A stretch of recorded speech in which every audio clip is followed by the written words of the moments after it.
When you quit social media and start waking up at 6 a.m. for too long.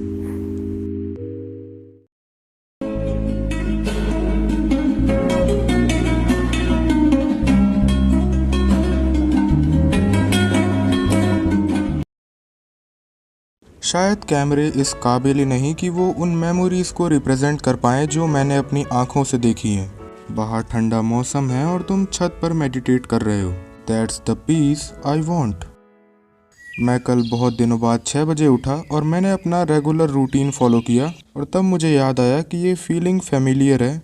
और अगर तुम peaceful और पीकफुल challenges का शौक रखते हो तो तुम अपना भी एक्सपीरियंस शेयर कर सकते हो। उस चैलेंज की सारी पीसफुल या मोटिवेशनल मेमोरीज को तुम कमेंट में शेयर कर सकते हो। डे 1। What is peace? सब कुछ इतना शांत क्यों है? यहाँ कोई आवाज़ क्यों नहीं है? क्या हर सुबह इतनी ही पीसफुल होती है? मैं शॉर्ट स्क्रॉल नहीं कर सकता। शायद मुझे रनिंग पर चले जाना चाहिए। ओह, इतने ट्रेनिंग के बाद भी मेरे दौड़ने की स्पीड बहुत कम है। शायद मुझे रनिंग पर ज़्यादा ध्यान देना चाहिए।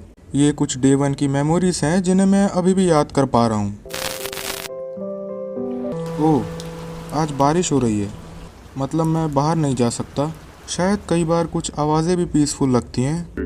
ये वो दिन था जब मुझे रूटीन फॉलो करते हुए 1 महीने से ज़्यादा हो गया था और मैं फिर सुबह उठा। लेकिन उस दिन बारिश हो रही थी तो मैं बाहर नहीं गया और मैंने घर पर ही मेडिटेट किया। मैं छत पर चला गया था।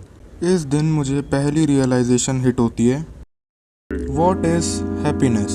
Happiness is not just about the absence of sadness, बल्कि खुशी हमारे पर्पस से लिंक्ड है। जो दिमाग पहले ही एम्बिशियस और गोल से भरा हुआ हो, वहाँ सैडनेस की कोई जगह नहीं है। Day 90 to 100। टाइम बहुत ज़्यादा है तो मैं हर वो काम कर सकता हूँ जो मैं करना चाहता हूँ। इसके अलावा मेरा माइंड पहले से बहुत ज़्यादा काम और रिलैक्स्ड है। And realisation number 2 enters here. Why so serious? Why so serious?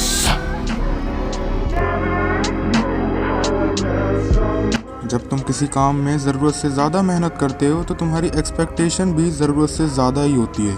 तो हर काम को इतना सीरियस लेने की ज़रूरत नहीं है। कुछ काम हम पैशनेटली करना चाहते हैं, लेकिन वो काम हमें तभी तक पसंद आते हैं जब तक हम उन्हें अपनी मर्ज़ी से कर रहे हैं। कोई ऐसा काम जो तुम्हें बहुत पसंद है, अगर मैं तुम्हें फोर्स करूं वही काम करने के लिए, हो सकता है मेरे फोर्स करने के बाद भी तुम वो काम 3, 4 या 5 दिन तक खुशी से करोगे, लेकिन 7वें दिन तक तुम उस काम से हेट करना चालू कर दोगे, क्योंकि तुम अब उस काम को नहीं, वो काम तुम्हें कंट्रोल करता है। बल्कि अब तुम्हें चीज़ें रिपीटेटिव और फोर्सफुल लगती हैं, और ऐसे में उस काम को लेकर तुम्हारा आर्ट और क्रिएटिविटी ख़त्म हो जाती है, जिसके बाद तुम दोबारा एम्प्टीनेस फील कर पाते हो। And trust me, it is the first step of destruction. Day 150 to 170। गर्मियों का मौसम है और मेरे लिए जल्दी उठना बहुत आसान हो चुका है। मुझे YouTube छोड़े काफ़ी टाइम हो चुका है। शायद मुझे दूसरा चैनल स्टार्ट करना चाहिए। Realisation number 3 self hatred. कई बार हम रियलाइज़ नहीं करते, लेकिन हम अपने ओल्ड सेल्फ को एक स्टूपिड और यूजलेस शिट समझते हैं। जहाँ हमें खुद की पुरानी फ़ोटोज़ देखना भी पसंद नहीं आता, बट हम भूल जाते हैं कि वो वही इंसान था जिसने अपने आप को चेंज करने का डिसाइड किया, और वो हमसे अलग नहीं है। वो और हम आज भी एक हैं। शायद उस टाइम की या अभी की हमारी सोच में फ़र्क हो सकता है। 1 मिनट, वो ज़रूरत से ज़्यादा काइंड था। Day 250 to 260। Nothing is bad if it's for survival. जिन लोगों के हिसाब से मॉरल सबसे ऊपर आते हैं, वो इस चीज़ को आज भी एक्सेप्ट नहीं करेंगे। चलो तुमसे एक बहुत पुराना सवाल पूछता हूँ। मैं तुम्हें 2 ऑप्शंस दूंगा, तुम्हें उसमें से एक सेलेक्ट करना है। तुमने वो ट्रेन की लीवर खींचने वाली स्टोरी तो सुनी ही होगी, जहाँ 2 अलग अलग रेलवे ट्रैक्स पर लोग बंधे हुए हैं। एक ट्रैक पर 5 लोग हैं जिनसे तुम्हारा कोई लेना देना नहीं है, और एक ट्रैक पर तुम्हारा बॉस है। अगर तुमने अपने बॉस को बचाया तो तुम्हें प्रमोशन और बहुत सारा पैसा मिलेगा उसे बचाने के लिए। वहीं अगर तुमने उन 5 लोगों को बचाया तो तुम्हारे लाइफ टाइम की सेविंग्स चली जाएंगी। ट्रेन आ रही है और तुम्हारे हाथ में है लीवर। अगर तुमने लीवर खींचा तो वो 5 लोग मारे जाएंगे, लेकिन उससे तुम्हारी लाइफ पर कोई फ़र्क नहीं पड़ेगा, बल्कि तुम्हारे पास पहले से भी ज़्यादा पैसा और पावर होगा। लेकिन अगर तुमने लीवर नहीं खींचा तो तुम्हारे बॉस की जान जाएगी। और ना कि तुम्हें कुछ मिलेगा बल्कि तुम्हारे पास जो है वो भी चला जाएगा। यहाँ हम ओवरऑल सेविंग की बात कर रहे हैं, मतलब तुम्हारे पूरे परिवार में किसी के पास पैसा नहीं बचेगा। सोचो, तुम्हारा पूरा परिवार एक झटके में सड़क पर आ जाएगा। तो अब बताओ, क्या तुम लीवर खींचोगे? आशा करता हूँ कि तुमने इस गेम में सही ऑप्शन चूज किया होगा। एक टाइम आएगा जब तुम्हें रियलाइज होगा कि दूसरों का फायदा करवाने के लिए अपना नुकसान करवाना बेवकूफ़ी है, और ये चीज़ जिम्मेदारियों के साथ आती है। That's it. शायद 1 साल पूरा होने वाला है और अब मैं इस रूटीन को फॉलो नहीं कर पा रहा हूँ। शायद काम पूरा करने के लिए मुझे रात के 2 बजे तक जगना होगा। मैं इस रूटीन को तोड़ना नहीं चाहता, लेकिन इसे बिना बदले में आगे नहीं बढ़ सकता। और ये है वो बातें जो इस चैलेंज को छोड़ने के पहले मेरे दिमाग में आई थी। टेक्निकली इस रूटीन को छोड़ने के पहले मेरे दिमाग में आई थी।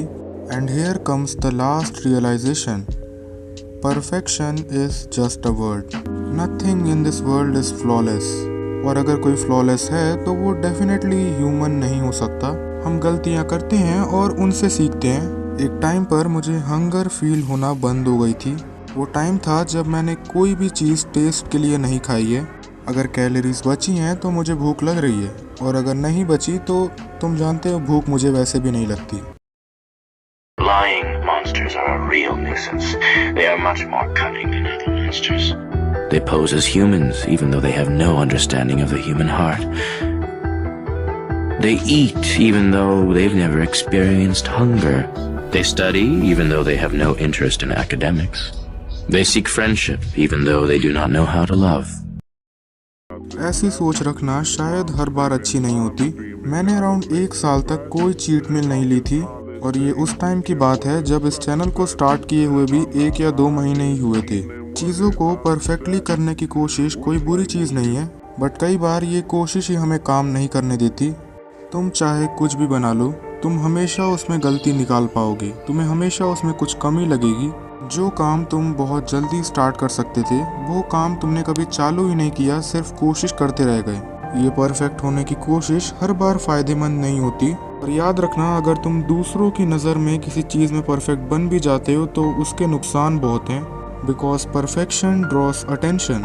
और याद रखना, ये वो अटेंशन नहीं है जो तुम चाहते हो। ये हेट और जेलसी से मिलकर बना है। जब तुम ज़रूरत से ज़्यादा परफेक्ट बनते हो तो तुम्हारे एनिमीज़ भी अपने आप बढ़ जाते हैं। एट द एंड, पीस मेरी ज़िंदगी का सबसे ज़रूरी हिस्सा है। जब तक सब कुछ पीसफुल है तब तक जीतने या हारने से भी फ़र्क नहीं पड़ता। सो आई होप तुम्हें वीडियोस पसंद आई होगी। ये आ रही मेरी कुछ और वीडियोस, चाहो तो देख सकते हो। और बहुत टाइम बाद मैंने कुछ नया करने की कोशिश की है, तो अगर यहाँ तक देखा है तो इंस्टा पर फॉलो कर सकते हो, लिंक इन डिस्क्रिप्शन। बाकी अगर तुमने सब्सक्राइब कर दिया है तो हम दोबारा मिलेंगे, नहीं तो शायद ही हमारी आखिरी मुलाकात थी। Bye bye.